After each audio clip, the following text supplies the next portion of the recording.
আসসালামু আলাইকুম, welcome to Salma's kitchen. আজকে আমি দেশি টমেটো দিয়ে টমেটোর চাটনি বানাবো। ভাতের সাথে খুবই মজা লাগে এটা খেতে। তো এর জন্য এখানে আমি 4টা মোটামুটি মাঝারি থেকে একটু বড় সাইজে টমেটো কেটে নিয়েছি। আমি এরকম করে কেটে নিয়েছি, আপনারা যে কোনো সাইজ করে কেটে নিতে পারেন। এবারে চলে যাচ্ছি চুলায় চলে এলাম। কড়াইতে দিয়ে দিব 3 টেবিল চামচ পরিমাণ রান্নার তেল।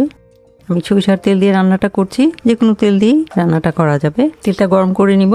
তেল গরম হয়ে গেলে দিয়ে দিব 1/4 কাপ পরিমাণ পেঁয়াজ কুচি। পেঁয়াজ কুচিটাকে হালকা একটু ভেজে নিব, জাস্ট কাঁচা গন্ধটা চলে যাওয়া পর্যন্ত ভেজে নিব।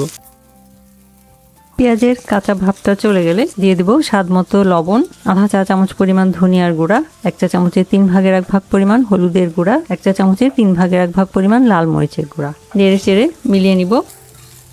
দিয়ে দিব এবার 1/3 কাপ পরিমাণ পানি। পানিটা দিলাম যাতে মশলাগুলি পুড়ে না যায়। যেহেতু গুঁড়া মশলা আমি ব্যবহার করছি, এই রান্নায় কোনো বাটা মশলার প্রয়োজন নেই। এবার মশলাটাকে ভালো করে কষিয়ে নিব, জাস্ট পানিটা শুকিয়ে যাওয়া পর্যন্ত। পানিটা শুকিয়ে মশলা যখন ভালো করে কষানো হয়ে যাবে, সেই পর্যায়ে দিয়ে দিব ধুয়ে কেটে রাখা পাকা দেশি টমেটো।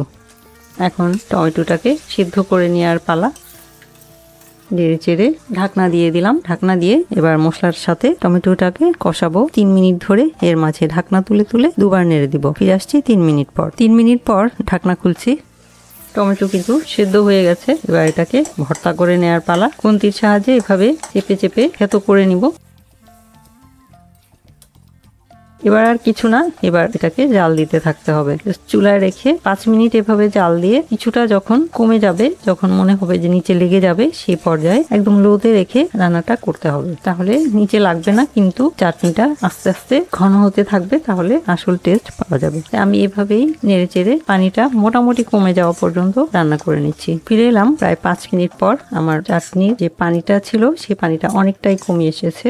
আর কিছুক্ষণ রান্না করলেই আমার রান্নাটা হয়ে যাবে। এ পর্যায়ে দিয়ে দিব 1 চা চামচের 4 ভাগের 1 ভাগ পরিমাণ ভাজা জিরার গুঁড়া। নেড়ে চেড়ে মিলিয়ে নিব।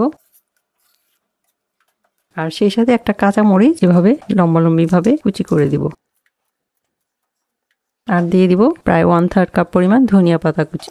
সেই সাথে দিয়ে দিব 3টি আস্ত কাঁচামরিচ। এবার নেড়ে চেড়ে অল্প আঁচে রান্না করতে থাকবো 3 মিনিটের মতো। তাহলেই আমার রান্নাটা হয়ে যাবে। খুবই সহজ একটা রান্না, কিন্তু খেতে অনেক মজা এই রেসিপিটা। আরো 3 মিনিট রান্না করার পর এই যে সাইড থেকে তেল দেখা যাচ্ছে, তার মানে আমার রান্নাটা কমপ্লিট হয়ে গেছে। এবার আমি চুলাটা বন্ধ করে দিয়ে পরিবেশন করে নিব। এবার পরিবেশনের পালা।